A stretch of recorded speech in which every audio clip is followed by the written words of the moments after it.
छठे अध्याय का 32वां श्लोक कहते हैं, थोड़ा संस्कृत में जो कुछ नए लोग हैं इनके लिए भी कहता हूँ कि इसका अपना असर भी रहता है।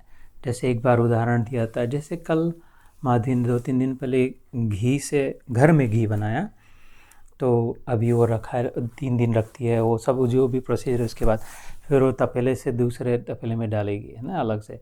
लेकिन वो सब निकल गया वो घी तपेले में से, लेकिन उसको फिर भी रह गया घी अंदर से। उसको नाक के पास में लाया तो उसका फिर भी बहुत सुगंध आती है, बढ़िया सुगंध आती है। उसमें घी कुछ भी नहीं है, लेकिन उसकी फिर भी सुगंध आ रही है और चिकनाहट भी है उसमें, खत्म हो गया क्योंकि उसमें रखा था। ऐसे ही ये संस्कृत श्लोक जो है, ये भाषा जो है, ये पर्टिकुलर दिस नॉलेज, ये भगवान के मुख से निकला है ना। तो ये अपने मुख से नहीं भी निकले तो थोड़ी सुगंध इसकी रह जाती है अपने पास में, अपने हृदय में इसका असर रह जाता है, इसका प्रभाव, इसलिए कहे। सो 32nd इज आत्मा। आप कहे आत्मा, आत्मा उपमेन, आत्मा उपमेन सर्वत्र, आत्मोपमेन सर्वत्र समम पश्यति यो अर्जुन। समम पश्यति यो अर्जुन।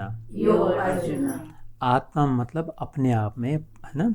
उपमेन मतलब ना, ये न अपने उदाहरण से, सर्वत्र सब में, समम ऑलवेज, इक्वली, पश्यति मतलब देखना, यो मतलब जो, अर्जुन के लिए कह रहा है। तो अभी जो तुमने सुना ना, सो आत्मोपमेन सर्वत्र,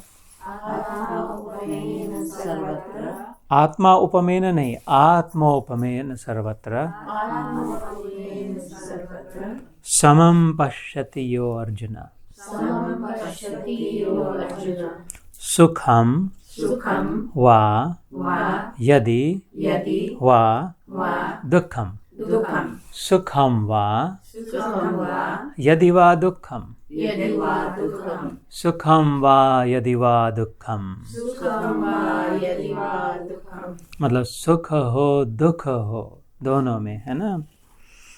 स योगी परमो मतः।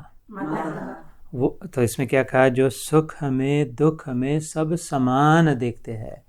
ये सुख दुख ऊपर ऊपर का है, वास्तव में नहीं है। और दूसरों के सुख में अपना सुख मान लेते हैं, दूसरों के दुख में अपना दुख मानते हैं, वो परम योगी है अर्जुन, है ना। मेरे अपने भगवान यहाँ पे कहते हैं मतः, मेरे मत में, in my opinion. So let's repeat this then. आत्मोपमेन सर्वत्र समम पश्यति यो अर्जुन, सुखम वा यदि वा दुःखम, स योगी परमो मतः। और 2 श्लोक कहते हैं ऐसे, अभी अर्जुन कहते हैं, जो अभी हमने अभ्यास वैराग्य वाली जो बात सुनी थी। तो अर्जुन उवाच, मतलब अर्जुन ने कहा, है ना, पूछा। सो यो अयम योग त्वया, योऽयं योगस्त्वया प्रोक्तः। प्रोक्ता मतलब कहा तूने, डिटेल में कहा, खाली कहा नहीं। उक्ता मतलब कहा, और प्रोक्ता मतलब डिटेल में कहा। प्र लग गया मतलब प्रोजेक्ट आउट हो गया, है ना। तो यो मतलब ये अभी जो तूने योग बताया, मेरे से बताया, इसलिए कहते योऽयं योगस्त्वया प्रोक्तः, योगस्त्वया प्रोक्तः। फिर से शुरू करते, योऽयं योगस्त्वया प्रोक्तः साम्येन मधुसूदन, साम्येन मधुसूदन। एतस् अहम, एतस्य अहम न पश्यामि, इसको मैं देख नहीं पाता हूँ। पश्यामि मतलब देखना, न मतलब नहीं, एतस्य मतलब इसको, अहम मतलब मैं।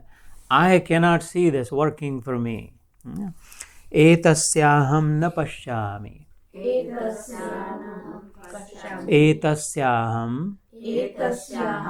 न पश्यामि,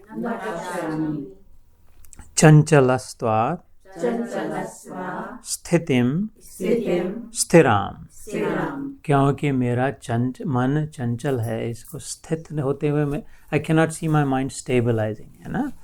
तो योऽयं योगस्त्वया प्रोक्त, स्त्वया प्रोक्त साम्येन मधुसूदन, एतस्याहं न पश्यामि,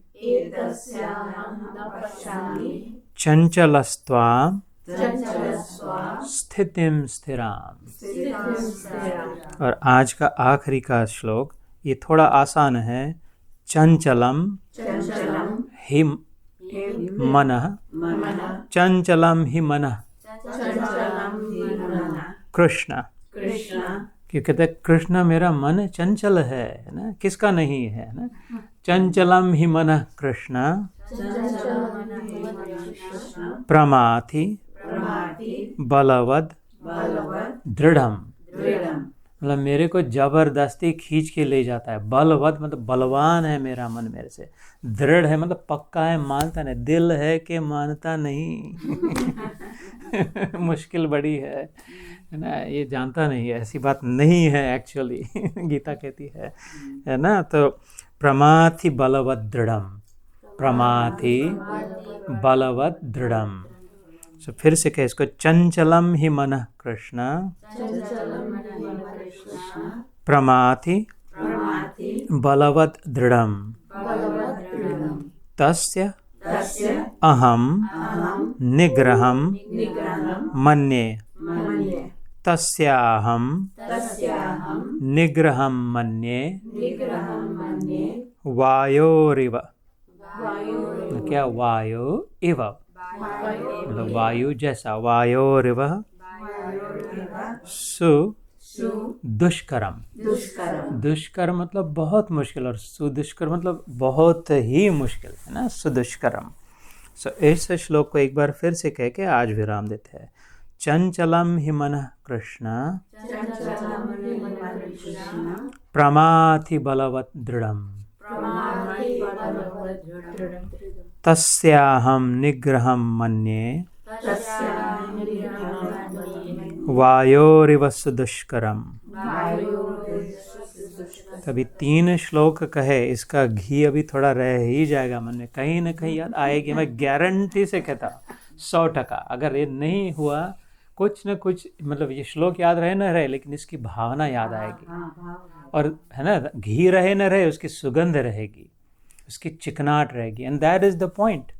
उससे फिर धीरे धीरे होने लग जाएगा, है ना, क्योंकि उसको चिकनाहट है उसमें, तो उसमें फिर दूसरा कुछ नहीं आ सकता, है ना, उसको साफ किए बिना। ऐसे ही तो you will definitely keep the benefit. Thank you for that. So I would love to hear from some people on the Zoom line and some people here.